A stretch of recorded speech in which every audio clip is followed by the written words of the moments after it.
بسم الله الرحمن الرحيم وقابل العلم والصناعة الكتابة بالالتزام. ملګرو موږ د سعوجي ترکیب منطقي هغه ذکر کولو.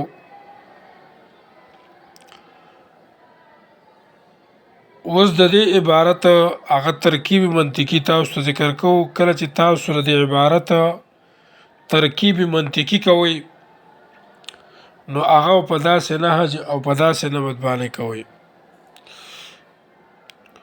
وقابل العلم وو عاداتی غیر زمانی، وو شرع عاداتی غیر زمانی. قابل العلم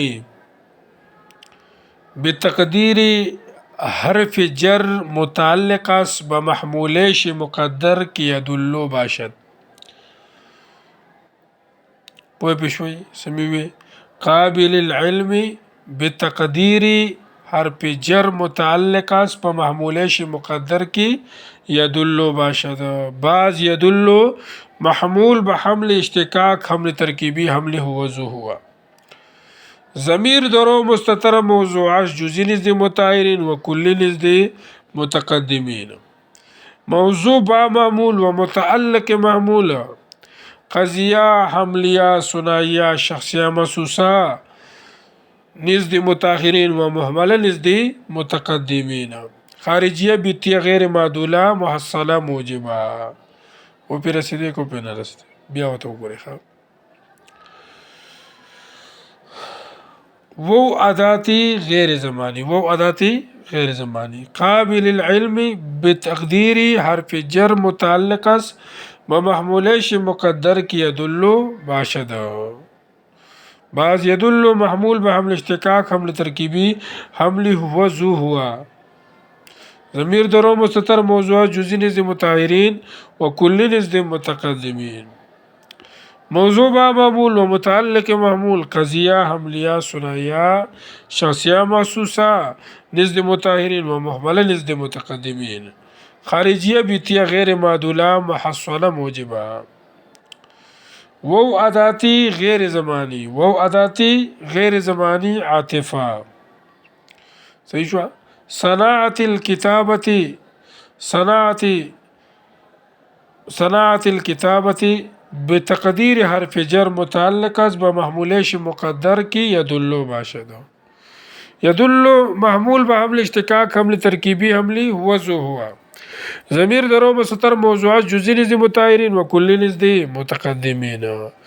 بالالتزام مرکب ناقص غیر تقییدی نیز متعلق محمول است، محمول است. موضوع با معمول و متعلقات معمول، قضیہ، حملیہ، ثنائیہ، شخصیہ محسوسہ نزد متعارین، محمل نزد متقدمین. خارجیہ بیتیہ غیر معدولہ محصلہ موجبہ. وہی پشو کا وہی پہ نشو خد بلتا ورپسی مگوری. ثم اللفظ اما مفرد وهو الذي لا يراد بالجزء منه دلالة على جزء معناه كالإنسان، وإما مؤلف هو الذي لا يكون كذلك. ثم عاداتی غیر زمانی، ثم چشر عادات غیر زمانی. اللفظ موضوع جزئی بتقدیر الف لام عاد حرجی، اما مفرد و اما مؤلف. مفهومی مردد محمول به حمل معتاد، حمل بسیط، حمل ہوا. موضوع با محمول، موضوع با محمول، قضیہ، حملیہ، ثنائیہ، شخصیہ محسوسہ، ذہنیہ بیتیہ غیر معدولہ محصلہ موجبہ. پدې باندې پوښوي وصله موجبه. بل ترکیب هم پدې کې کېږي، تاسو پکې ځان ته کوئ. صحیح شوه. نور ترکیبونه په قضیې شرطیه والا ترکیب هم پکې جوړېږي، نور هم پکې جوړېږي، ځان ته کې پکې بیا کوئ. صحیح شوه. اوس دې بیا ته بل ته بیا وګورئ. ښه. ثم عاداتی غیر زمانی. اللفظ موضوع جزئی بتقدیر الف لام عادی خارجی، اما مفرد و اما مؤلف. مفهوم مردد محمول به حمل محتاط حمل بسيط حملی هو موضوع با معمول قضیه حملیه ثنائیه شخصیه محسوسه ذیلیه بیتیه غیر معدوله محصوله موجبه مردد المحمول. صحیح شو. نو دې باندې ځان پوه کړئ ښه.